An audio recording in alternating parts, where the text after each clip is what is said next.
Today, county leaders announced that they're recommending all businesses either require employees show proof of vaccination or get weekly COVID tests. Good evening and thank you for joining us. I'm Carlo Cicchetto. And I'm Jesse Pagan. The decision comes as COVID numbers keep spiking with the Delta variant now the dominant strain here in San Diego.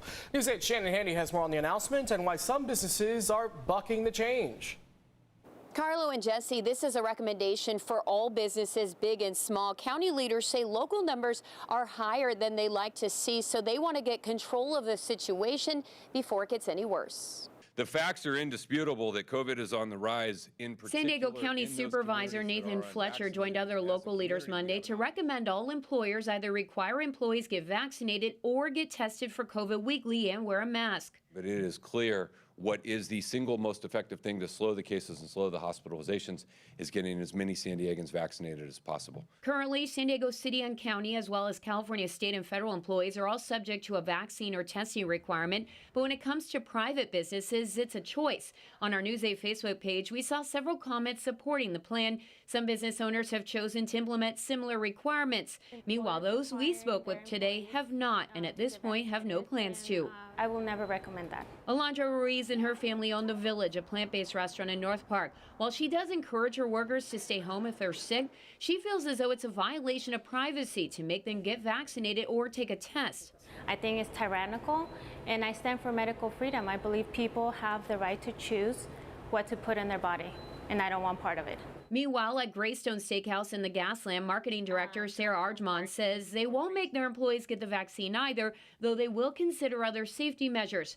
Currently, Greystone employees have to wear a mask if they're unvaccinated. As of right now, we are not requiring it, but I believe we all having a meeting to make sure that we're going to come up with a policy that's going to make sure everyone is safe.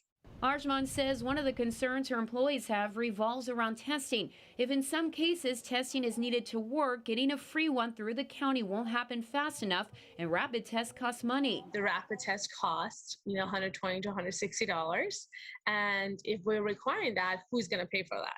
County leaders maintain right now about 85% of their test results come back within 24 hours. County leaders also want to remind people that the vaccine is widely available. Now, the San Diego Chamber of Commerce did release a statement saying they appreciate the county's leadership, adding getting vaccinated is, quote, the best way to ensure businesses can safely stay open.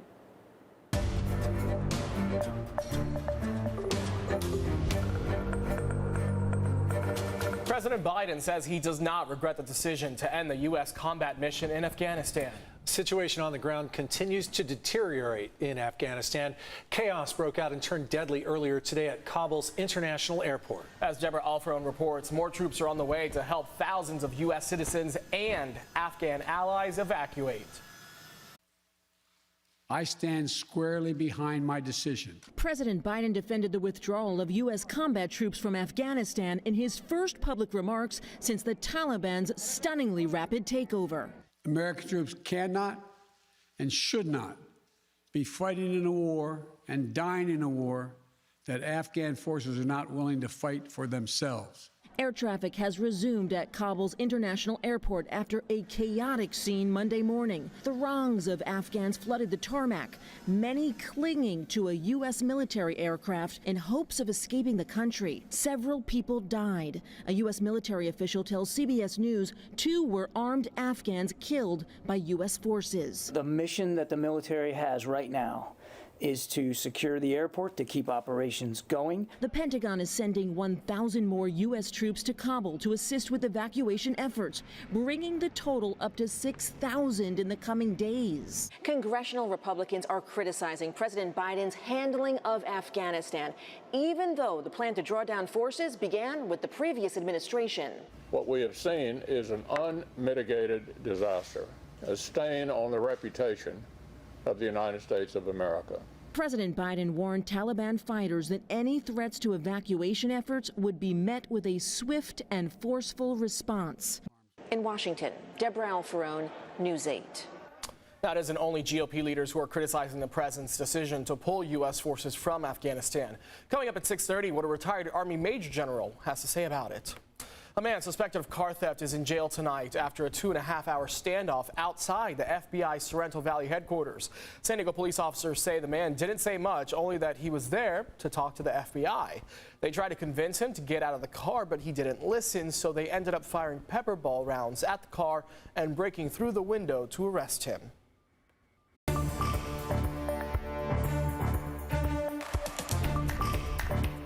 The former owner of this television station, KFMB, pleaded guilty to a felony today in the college admissions bribery scandal. As News 8's David Garfordson reports, Elizabeth Kimmel made a point of telling the judge that she was pleading guilty to conspiracy to commit fraud, not bribery. You guys have anything to say?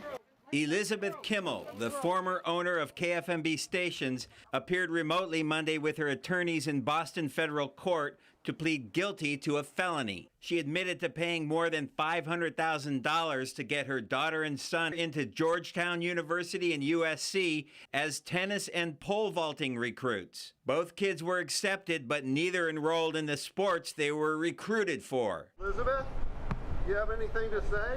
Kimmel agreed to serve 6 weeks in prison, followed by a year of home confinement, and pay a $250,000 fine. Nobody wants to see this woman go away forever. On the other hand, you do not want a society in which somebody can not only buy their way into a college, but they can also buy their way out of a prison. San Diego attorney Eugene Iredale was not involved in the case, but he says college admission should be a fair process. Instead of doing it on the basis of relative merit or virtue or intelligence or test scores or even athletic ability, it was done here just on the basis of buying a ticket. During the hearing, the judge asked Kimmel if she knew what she was being charged with. She responded, quote, conspiracy to commit mail and wire fraud, but not bribery. What are you saying? That she's indignant and she's making the statement, you can't call me somebody who's a briber. I'm engaged in wire fraud. It's not really a ringing defense, is it? Kimmel will have to complete 500 hours of community service work, and under federal law, her felony conviction cannot be expunged. That stigma itself is a punishment, a penalty that will follow her for the rest of her life. Kimmel's sentencing hearing is now set for December 9th in Boston. We reached out to her attorney, but he said he had no comment to make on his client's behalf. But he did reinforce that statement that Kimmel made in court that she did not plead guilty to bribery. Carlo? End of a long saga coming here, David. Now, does Elizabeth Kimmel still live here in San Diego, in La Jolla specifically?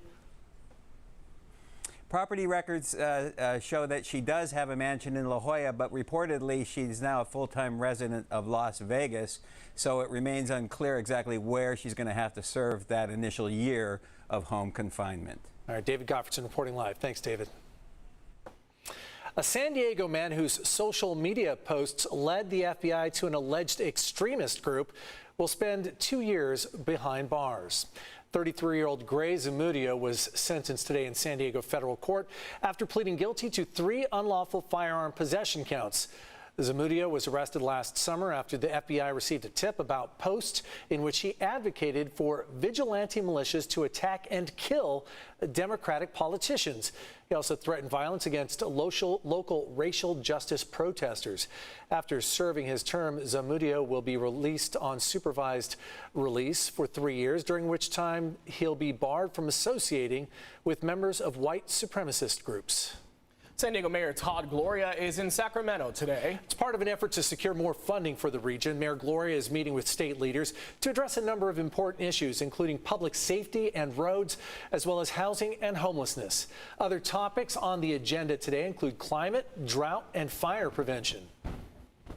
Still ahead, the impact a mega drought could have on San Diego. Our Scorched Earth series begins. Plus, is the World Health Organization really getting money from China? We verify.